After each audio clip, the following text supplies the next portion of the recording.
Hey guys, welcome to FT STEM Tutorials. This is Jake Marshall, and we're going to be featuring the interactive site and specifically looking at the student hangar.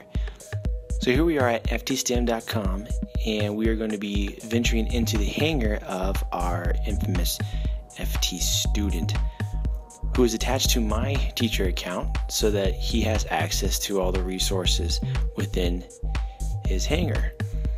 Now the first one that we can go into to look will be the lessons. So let's go look at lessons. Now within lessons, the only way a student's going to be able to see these is if the teacher shares them a lesson from their hangar. In this case, the teacher is sharing them the transport of weight, a middle school lesson. Now, the teacher might have something specific that they want them to look at within this lesson. They might tell them that up front. And in this case, maybe they ask them to watch the basic aerodynamics. Maybe the teacher doesn't have a projection screen or anything like that, so they make them watch it from their computer.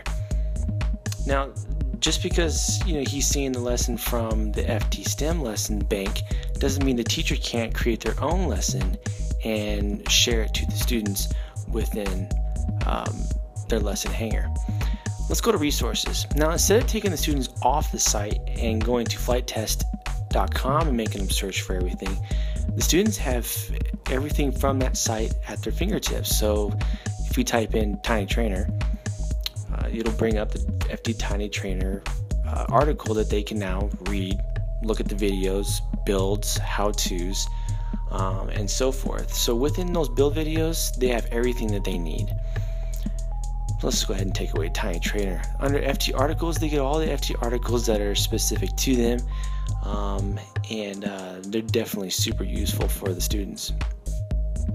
Under docs, any doc that is attached to a student will show up in this bank.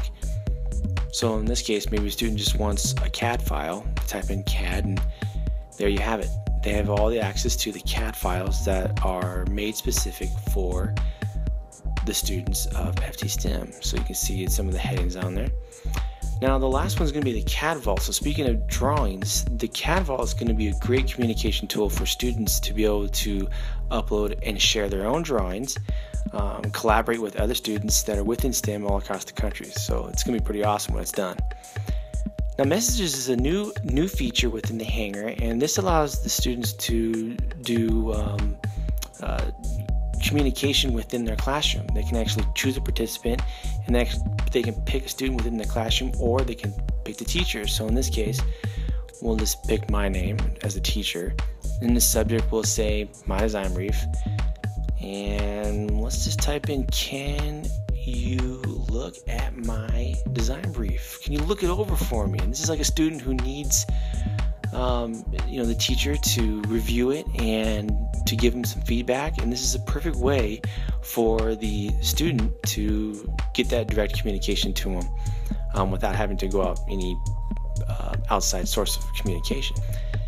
In the My Account, they can go in there, they can add any type of custom picture they want in there, they can change their password up, and they can even change their first and last name if they need to. Now, design briefs, we're not going to get into too much detail on this, but this is going to be the heart of the FT STEM curriculum. This is where the students are going to be held accountable to show their learning. This is also where the teachers are going to be able to assess them, and this is where the true interaction piece comes into play. Stay tuned for the how to successfully execute a design brief within the student hangar, and we'll see you guys next time.